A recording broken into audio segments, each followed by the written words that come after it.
In this lesson, we would understand how to determine the point at which the slope of a given function is horizontal.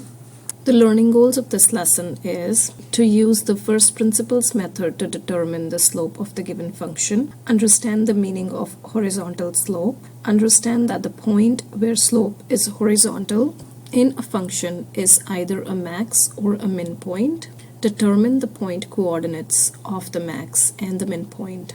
Success criteria would be, after going through the lesson, the students will be able to use the first principles method, determine the slope, that is the IROC of the function, understand that horizontal slope at a given point means slope is 0, understand that 0 slope at a point means the point is a max or a min point, and determine the point coordinates of the max or min point. Let's say we are asked to determine the point where tangent to the curve for fx equal to x squared minus x is horizontal. How do we do this type of a problem?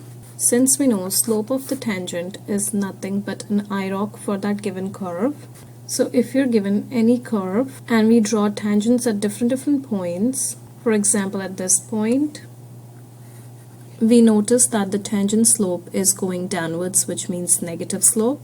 At this point, it's again negative. At this point, it's a positive value of the slope. At this point, it's again positive.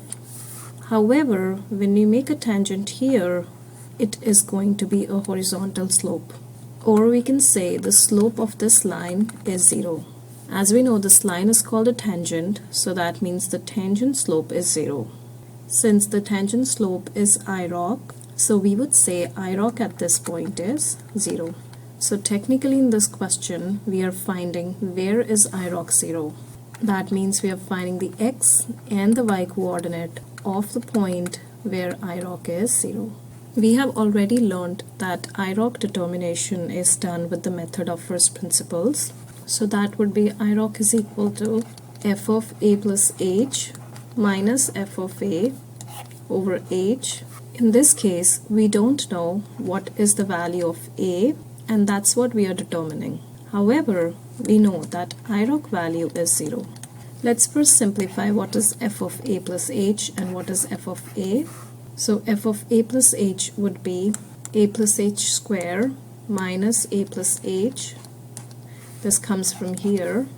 This is x square minus x. When we apply the perfect square formula, we get a square plus 2ah plus h square minus a minus h. Similarly, if you're finding the value of f of a, that would be a square minus a. When we now substitute these values in the given IROC equation, we would get IROC is equal to a square plus 2ah plus h square minus a minus h minus, that is this, a square minus a. The whole thing divided by h.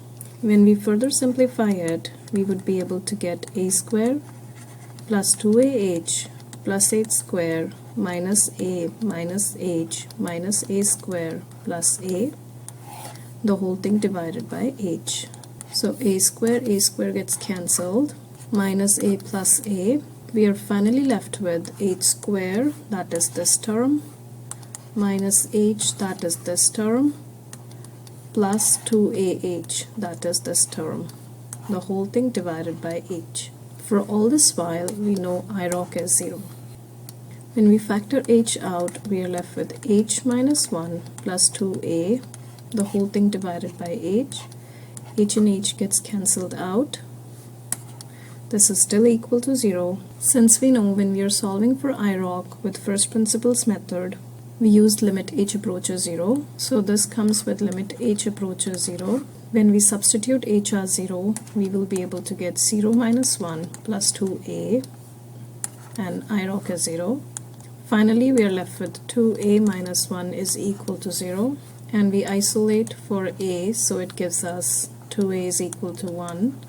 So a is 1 by 2. Going back to where we started, a is always the x value at which we are determining the IROC.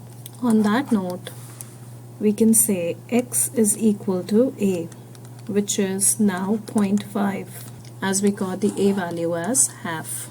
Since we're asked to determine the entire point, that is the x and the y coordinate, the x coordinate is 0.5. When we sub in that x coordinate 0.5 in here, we would be able to get the y coordinate. Therefore, as fx is equal to x square minus x, f of 1 by 2 would be equal to 0.5 square minus 0.5, which is going to give us negative 0.25. Hence, the final point that we have obtained is 0.5 minus 0.25. And that's our solution for this problem.